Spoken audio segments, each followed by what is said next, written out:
MPSCच्या आणि सरळ सेवा भरतीच्या सर्व स्पर्धक मित्रांनो, महिला व बालविकास परीक्षा 2016चा प्रश्न आहे. त्रिकोणामध्ये कोनांचे गुणोत्तर 1:2:3 या प्रमाणात आहे, तर सर्वात मोठा कोन व सर्वात लहान कोन यातील फरक किती अंशाचा असेल?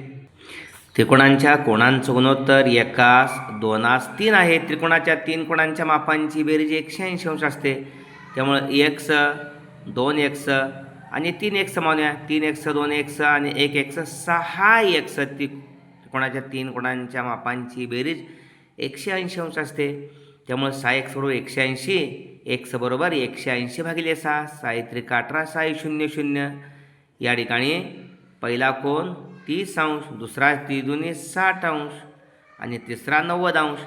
सर्वात मोठा कोन आणि सर्वात लहान कोन 90 वजा 30 यातला फरक 60 अंशाचा असणार. ओके. अचूक पर्याय नंबर 3. ओके. धन्यवाद.